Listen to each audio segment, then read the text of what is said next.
Just minutes from Strasbourg Airport, an Airbus A-320 slams into a mountaintop.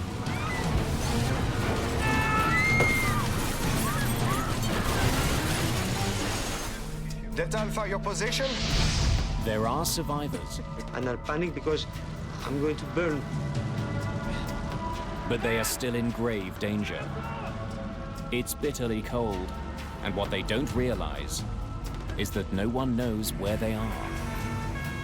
They could be anywhere in there. Expect this in the jungle or the rainforest, but not in a highly populated area. Before investigators can begin searching for what caused the crash of Air Inter Flight 148, they must first find the plane.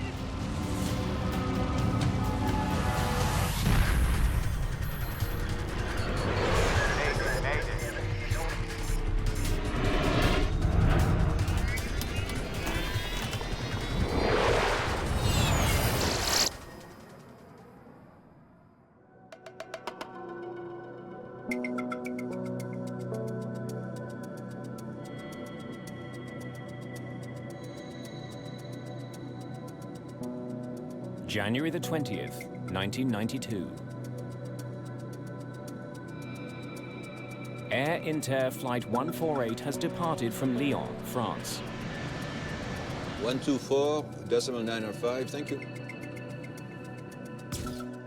Captain Christian Hequet and First Officer Joël Charubin are experienced pilots with over 12,000 hours of flying time between them. The flight is a short hop between Lyon in central France and the city of Strasbourg in the mountainous Alsace region. The French airline Air Inter caters mostly to business travelers and prides itself on being timely.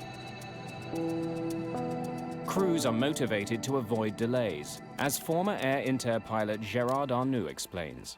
We were famous for a very short turnaround. And the faster we flew, the better wages we got. Have we been flying for 35 minutes yet? 41 minutes.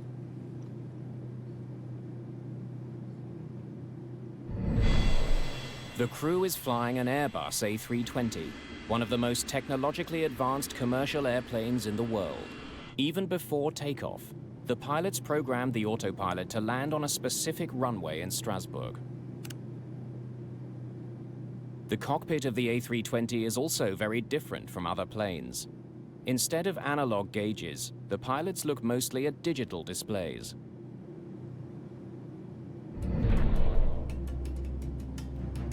Strasbourg, good evening. Runway News 05.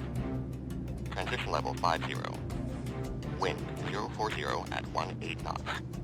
Visibility 10 kilometers. A recording from Strasbourg Airport informs the crew of a change in plan. Due to high winds and poor winter weather, they'll have to land on an alternate runway. 05 in service. Not the one programmed into the autopilot. 05. What sort of wind are they giving us? 18 knots. 18 knots. Captain Hequet doesn't like the idea of changing runways. No chance. He was hoping to use runway 23, an approach that provides the autopilot with a precise navigational fix. The new runway, runway 05, is surrounded by mountainous terrain that can interrupt radio signals sent to the autopilot. You know, if we go with the runway 05 procedure, we... Oh, no. Captain Hequet suggests a compromise. I'm putting back runway 23. Otherwise, I couldn't make the ILS interception. He'll program the autopilot to fly towards runway 23. But near the airport, the captain will take over the controls and make a visual landing on runway 05. You're taking 23 then? Yes!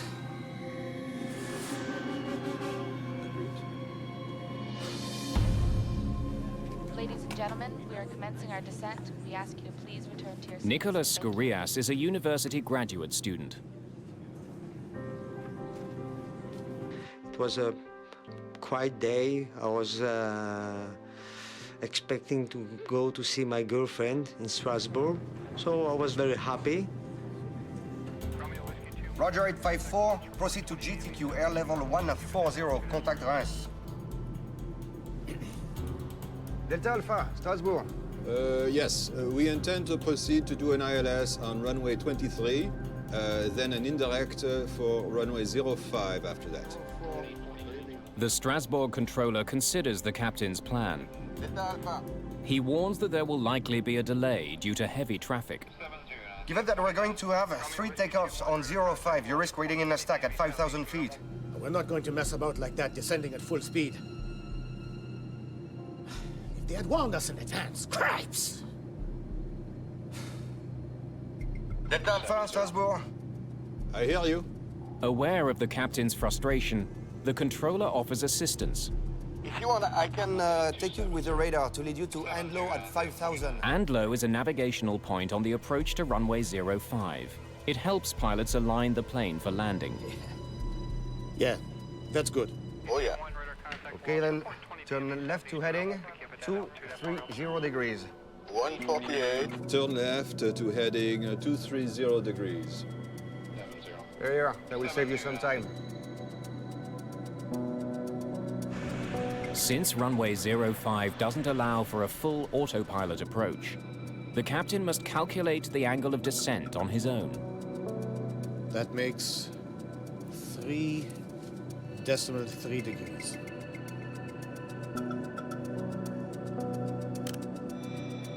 Donc 3,3, c'est tout à fait normal, oui. 3.3 degrees is a normal flight angle that provides a good slope for landing. Doucement, la bonne pente, voilà. Ladies and gentlemen, we are continuing our descent. The flight from Lyon to Strasbourg was quite short. I think 50 or 45 minutes. Nothing special. It was very natural and very ordinary. Thank you. Turn left, steer 90. 090 degrees, Delta Alpha. The controller talks Flight 148 through the last turn to align the plane with the runway, now 25 kilometers away. Then, First Officer Cherubin notices the plane is slightly off course. We're headed inside. You're inside there. You should have started with 070. Yeah, At least that much.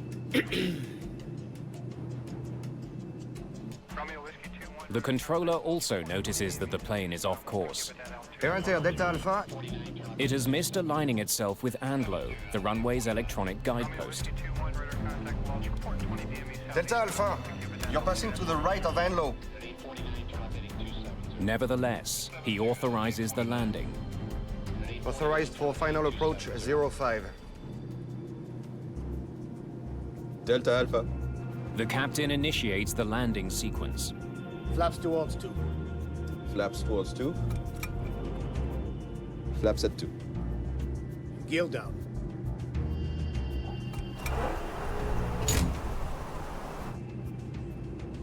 Ladies and gentlemen, we are going to land in a few minutes. Heke notices that the plane is traveling too fast, so he extends the speed brakes. They disrupt airflow over the wing, which helps create more drag to slow the plane. We have to watch our descent. The approach axis. The first officer is more concerned with their horizontal position in relation to the runway. It was 60. Check it out. Ouais. But before the crew can adjust their course,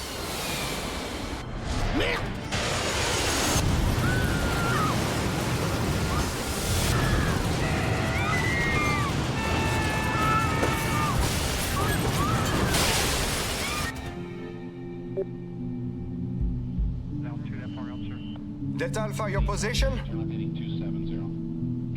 Air Inter, Delta Alpha, Strasbourg.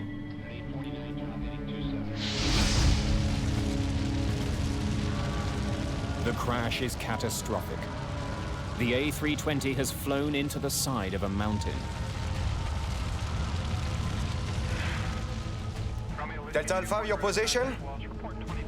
Flight 148 is no longer on radar, nor responding to radio contact.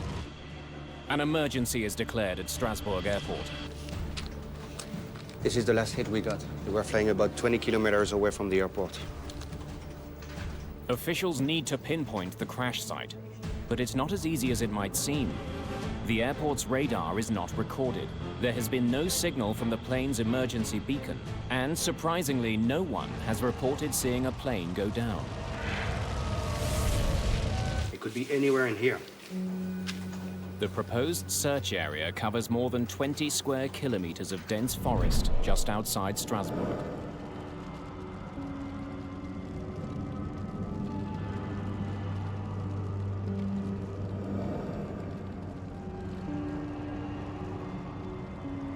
Nicolas Scorias survives the crash of Air Inter Flight 148 with only minor injuries.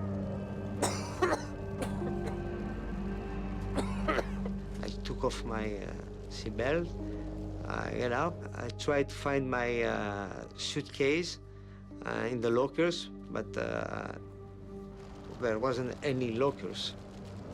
I realized that I was alive. It was a crash. I saw a fire in front of me, and I panicked because I said to myself, I'm going to burn.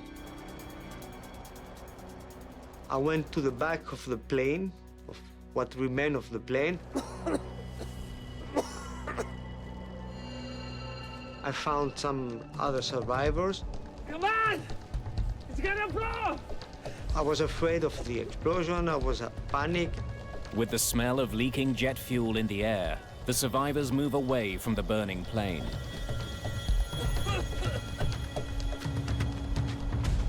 We stayed together, waiting for the first aid. But the wait will be longer than anyone might expect. The first reaction that we have after the crash was, okay, in half an hour, 1 hour, most, and the worst, okay, the rescue team will be here. And it wasn't here. 1 hour after the crash, rescuers still have no idea where the wreckage lies.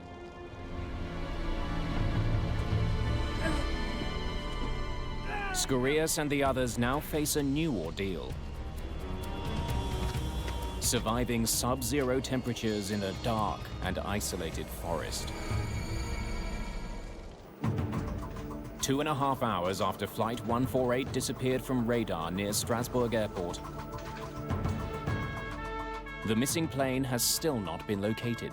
Amidst growing tension, the French Aviation Bureau, the BEA, sends in its lead investigator, Jean Pariès. I immediately called my two main investigators, and we organized the GO team, and we got prepared to rush to the site as soon as this site was located somewhere. The delay feels like an eternity. A little bit surprisingly long. We can expect this in the jungle or the rainforest, but not exactly in a highly dense populated area like the Strasbourg area. With no help in sight, Scorias returns to the wreckage to look for more survivors.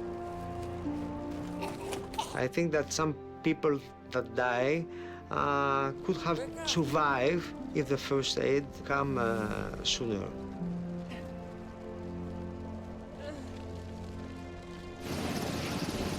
Nearly 1,000 people search for the missing plane.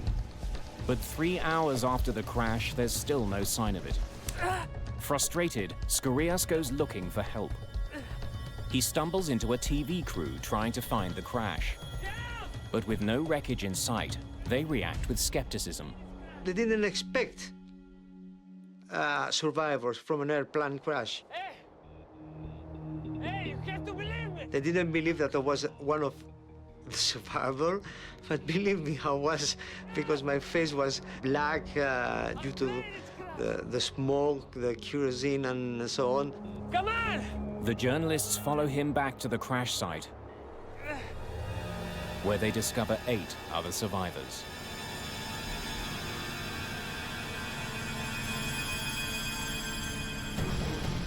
Finally, the first rescuers arrive. The crash site is located near the top of the 2,500-foot Mont Saint-Odile, 19 kilometers from the runway. They found us after 4 hours and 30 minutes. So it was a mess. I was very, very disappointed that at 20 kilometers from Strasbourg, and they couldn't find us. A total of 87 passengers and crew have died, including the pilot and co-pilot. The survivors begin to tell their stories, but no one reports anything that might explain why the plane crashed. I don't know what happened. We were landing. I lost all consciousness. We must have hit the trees.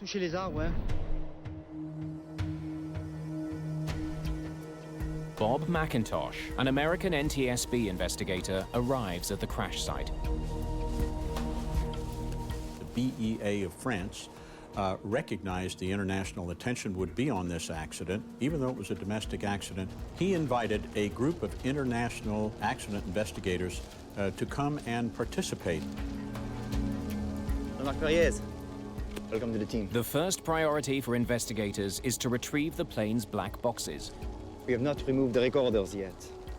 Good. With the boxes trapped in the burning tail section, any delay could prove costly. We're very anxious about the state of the tape inside. Will it be possible to use it? Will we get the critical information we need? In France, aviation accidents are also investigated by the justice system. Parias and his team are not allowed access to the site until judicial officials secure the black boxes.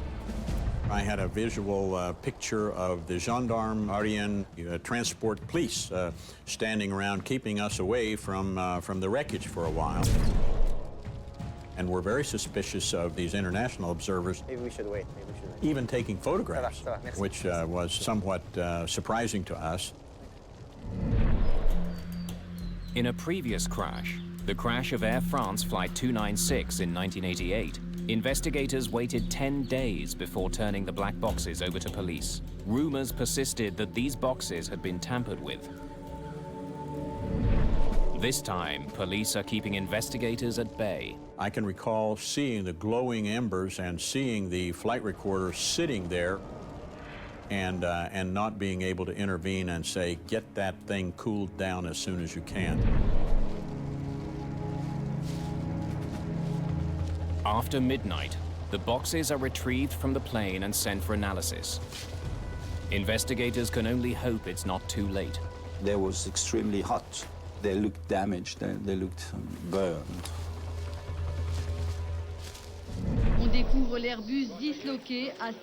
In the light of day, investigators get some of their first clues from the crash site itself. They discover why the plane's emergency locator beacon didn't send a signal. It was actually destroyed by the impact. The beacon is located inside the cockpit and is designed to start working after a crash. Its failure suggests an unusually forceful impact with the ground. We had this first feeling that the descent was abnormally steep. Investigators examine the engines to see if they may have stalled before impact. If you find the blades curved and a lot of wood sucked inside the engines, then you understand that the engines were working properly. And that's exactly what they find. The plane clearly had power, yet it plowed steeply into a mountainside without ever sending out a distress signal. Investigators are puzzled. They hope that the box which recorded the plane's flight data will help them solve the mystery. Those particular recorders had the best survival record of any recorders. They were the top of the line as far as survivability is concerned. The black box is designed to survive temperatures up to 1100 degrees Celsius for half an hour. The tape recorder inside is protected by a capsule filled with water.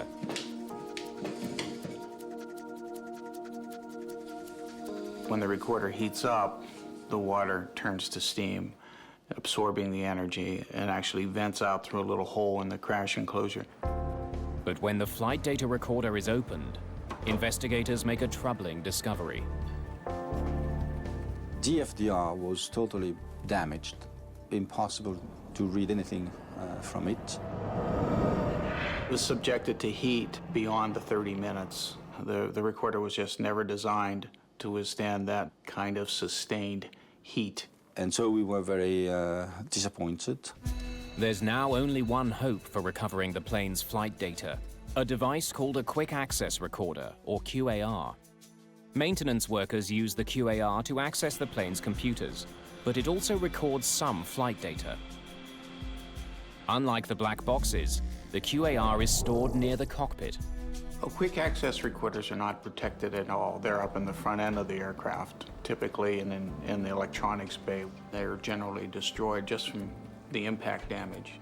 Investigators are encouraged to discover that in this case, the QAR has survived. But on closer examination, their optimism turns to frustration. The last 20 centimeters of the tape were burned and stretched and were damaged to the point that we could not use them into a machine. We couldn't read it. Investigators are desperate to retrieve the data, so they take a chance on an experimental technique. Known as the garnet technique, a light is shone through a mineral lens made of garnet. Use a garnet stone to visualize the magnetic pulses that are actually recorded on the tape. The special lens helps the technicians differentiate between the positive and negative magnetic pulses, which translate as binary digits, or bits. There's 768 bits per second, so that's a lot of ones and zeros. You have to be very precise in moving the tape under the lens or the garnet to make sure you don't miss a bit or read the same bit twice, you know? So it's difficult.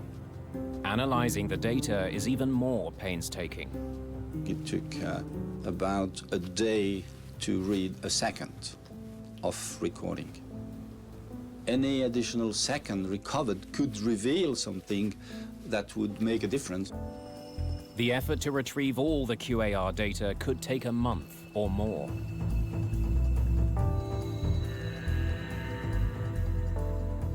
In the meantime, the focus of the investigation shifts to the cockpit voice recorder.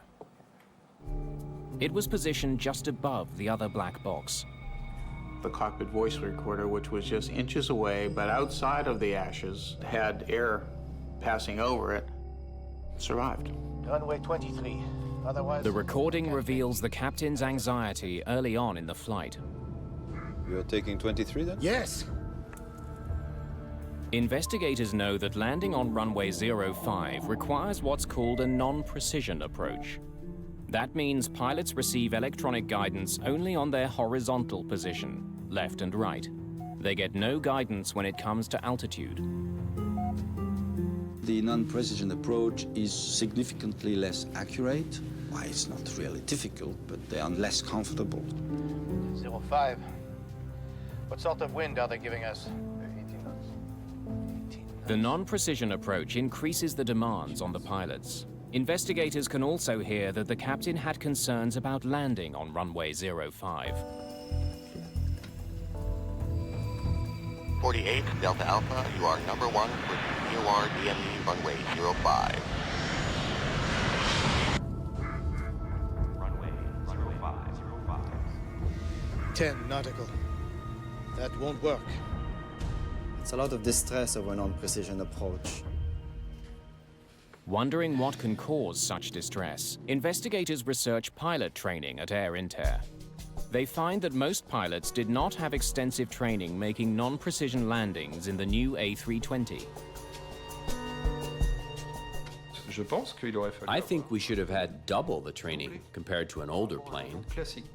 Investigators asked the airline for detailed records on the pilot's history of runway approaches. They're intrigued by what they discover. Captain Hecke had landed at Strasbourg countless times, but he had never landed an A-320 there using a non-precision approach. I'm not going to mess around like that descending at full speed. Clearly, the captain was uneasy about having to execute a landing he had never made before. I think the captain was worried about making it in a minimum amount of time, in the minimum amount of delay. Have we been flying for 35 minutes yet? And the co-pilot was worried about not getting in trouble by offending the captain. At least that much. More research into the pilot's work history offers yet another revelation. While the two pilots had flown more than 12,000 hours between them, they were both still relatively new to the highly advanced A320. It's 05 in service. The aviation community misunderstood the magnitude of changes brought by the new Airbus A320. The captain had only 162 hours in the A320, and the co-pilot even less, just 61 hours. Behind this accident scenario, there's an issue of confidence of the crew in themselves, in the aircraft. 18 knots. No chance. They were not prepared, really, to fly in this kind of condition. If they had warned us in advance, cripes! Investigators conclude that the crew's training was insufficient. But that alone does not explain the crash. Merde!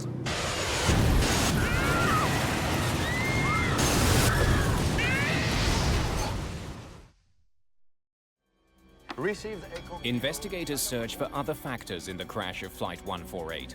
They review the conversations between the crew and air traffic controllers. If you want, I can give you radar headings and take you to Anlo at 5,000. Yeah, that's good. The radar vector makes flying easier. The captain was happy because it was reducing his workload. Turn left, steer 90. With the controller's assistance, this landing should have been very simple. But when investigators reconstruct the plane's trajectory using radar information from various stations around the airport, they discover a shocking error. The 090 heading started here. 090, 0 degrees, Delta Alpha. But it won't take them to Andlo. Last radar vector the controller gave was incorrect. It sent them... Thank you. ...closer to the mountain. They were, of course, because of following the heading they got from the radar vectoring, they found themselves in this undershoot situation. You're inside there. You should have started with 070. Yeah. Investigators are also troubled by the controller's choice of words when he warned the pilots, incorrectly, that they were headed to the right. Delta Alpha, you're passing to the right of Anlo. From the pilot's perspective, the plane was on the left side of the runway, not the right. It could only add to their confusion. Le contrôleur, en fait, il a fait un... It was very poor guidance because he didn't employ the usual terminology. Et il n'a pas utilisé la phraséologie standard. Investigators recommend that controllers use only compass points when giving directions. Never the words right and left. The controller's mistakes clearly brought the plane closer to the mountain. Turn left, steer 90. 090. But once again, investigators feel they don't have the whole story.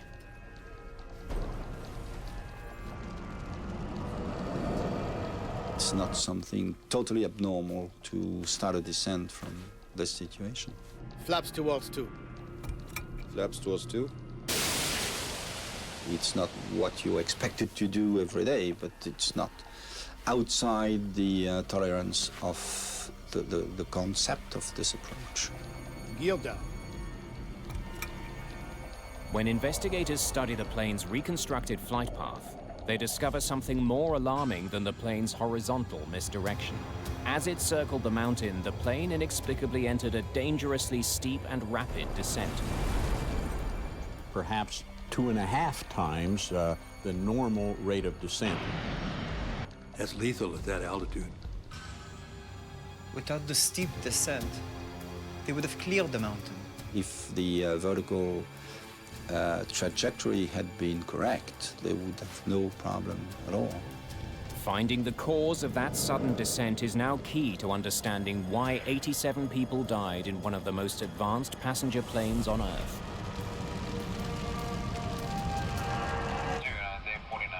Authorized for final approach 05. The descent was initiated at 1800 hours, 19 minutes and 38 seconds. That Delta Alpha is the point of no return. By studying Flight 148's trajectory, investigators determined that the rapid descent began 60 seconds before the crash.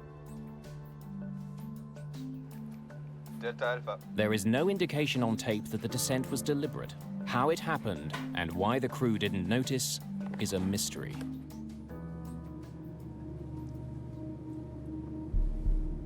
It should be a no-brainer. Keeping track of the altitude. The cockpit altimeter gives pilots a constant readout of their altitude. Altimeter, that's a very precise instrument. They become very reliable. They're accurate to within 5 or 10 feet. Ignoring it would be a major error in flying protocol. Flaps towards 2. The recording reveals just one single remark from the crew about their descent. We have to watch our descent. It occurred 16 seconds before the crash. The captain had just extended the speed brakes. The aircraft was accelerating abnormally. The captain started to realize there was something wrong with the descent rate. But the first officer changed the subject. The approach axis. We're hitting the axis a half point off. There. It was 60. Check it out. He refocused the captain's attention on the lateral situation rather than the vertical situation, which was the main problem, of course. And they both failed to recognize this situation. I think they were planning that we're going to break out of the clouds so they'd be able to see the runway, and they wouldn't need to do the full instrument approach. It was 60. Check it out. But the plane never left the clouds. There's an old adage in aviation. Rocks have been known to hide out in those clouds. It now seems clear that the crew was not monitoring their altitude closely enough. But a bigger mystery remains. We can only guess why. What caused that deadly descent?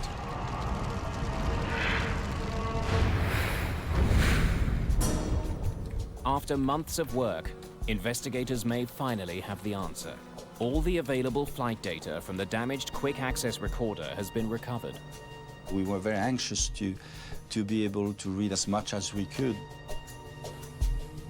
The data confirms that just before the crash, the plane was speeding towards the ground at an extremely high rate, 3,300 feet per minute.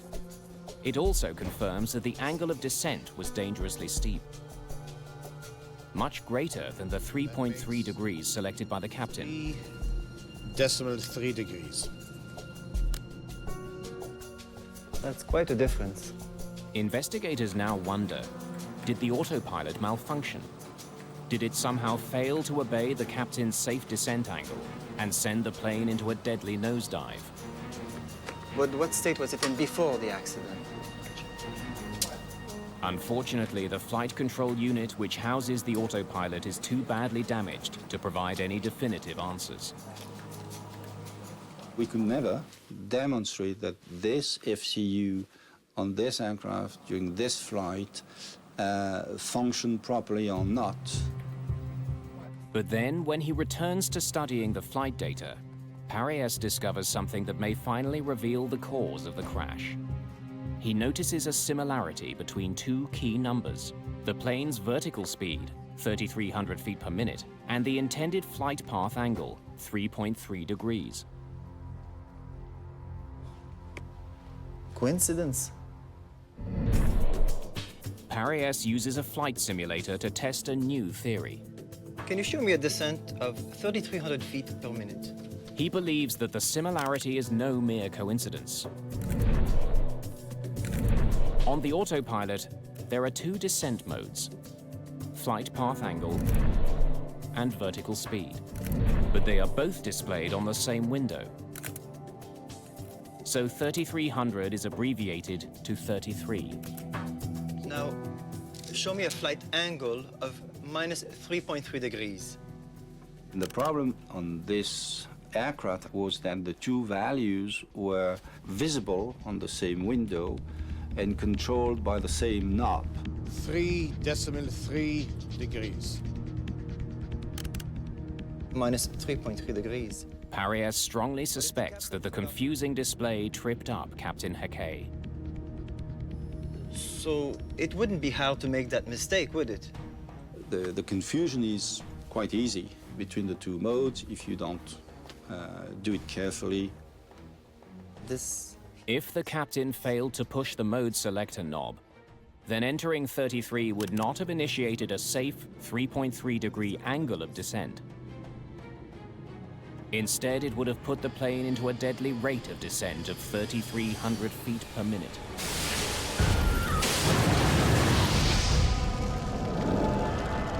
Two months after the crash, another Air Inter plane enters a dangerously steep descent for the same reason.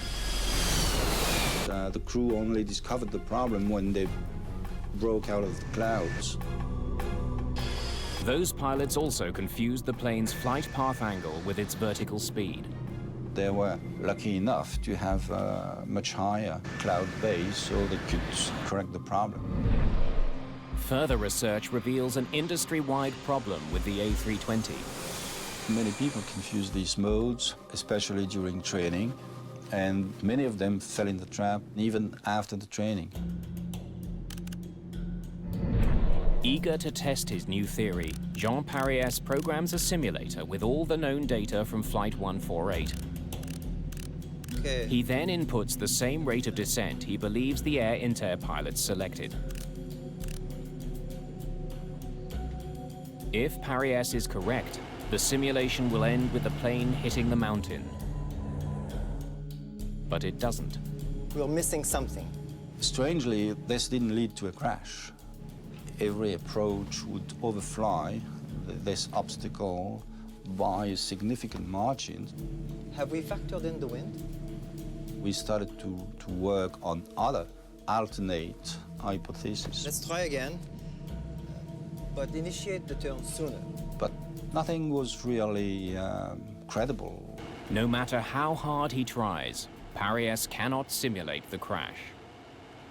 Unable to explain why, he turns to the plane's manufacturer for help. Thanks for bringing this to my After attention. much research, an Airbus designer comes to Paris with an explanation about a little-known element of the autopilot's design. In emergency situations where the A320 needs to change direction quickly, the autopilot is programmed to reverse the plane's direction at twice the normal rate. The reaction of the autopilot would be much faster. And these cases were typically when you were descending and asking the autopilot to climb, or climbing and asking the autopilot to descend. We immediately went back to the data at the very second at which the descent was commanded by the crew. Gear down. Paris discovers a tragic coincidence. Sadly, we found that at this very second, there was turbulence. There was an ascent. It's very slight, but there it is. The momentary turbulence caused the plane to climb slightly. And this led to a positive 600 feet per minute vertical speed for maybe half a second. It was during that same half second that the crew commanded the plane to descend. It was 60, check it out. The autopilot read this as an emergency requiring a blazingly fast descent. That could be it. Investigators now contemplate a terrible thought. Could a random gust of wind, hitting at exactly the wrong split second, have been the difference between life and death. Here it comes. And we got a crash. Parias's theory explains every aspect of the crash. The crew's confusion with the autopilot display 3.3 degrees caused the plane to descend dangerously close to the mountain. Turbulence and an obscure safety feature brought it even closer. It was a fatal combination. It's a fascinating lesson about the random dimension of accidents.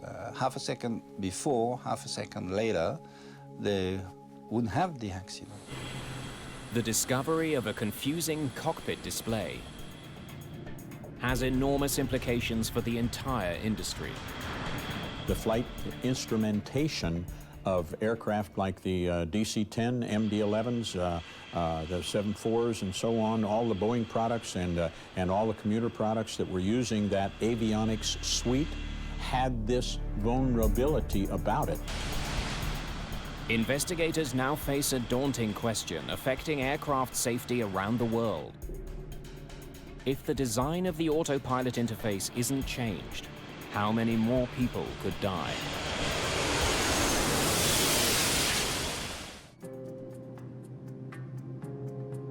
There's mounting evidence that the design of the autopilot interface on Airbus A320s led the Air Inter pilots to accidentally dial in a dangerous rate of descent. 3.3 degrees. We felt a need to start the industry to work on this. The plane's manufacturer, Airbus, responds immediately. The main change, which was very quickly made, was to change the display window. With the new design, if a pilot selects a vertical speed of 3,300, the entire 4-digit number is displayed. So the confusion between an angle and a vertical speed was no longer possible. For investigators, only one mystery remains. All Airbus A320 jets are designed to be equipped with a safety device known as a Ground Proximity Warning System, or GPWS. Which is a downward-looking single-purpose radar that tells you how high you are above the ground directly beneath the airplane. And if it gets to be too low, it'll set off a warning. Pull up, terrain. Pull up. But Captain Hake We have to watch our descent. never received a warning for one very simple reason. His A320 didn't have that alarm.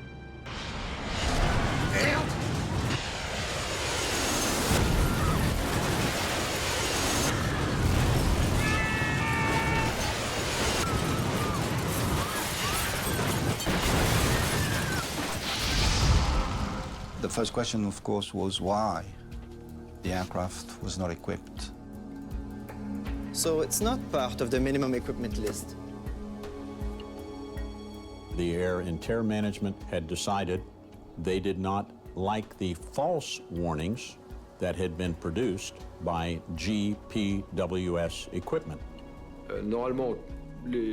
Normally, most planes fly slower than 250 knots when under 10,000 feet, but we flew at 350 knots until the final approach. So at those speeds, GPWS was always giving off false alarms. Dans ces conditions, parce qu'il générait des fausses alarmes.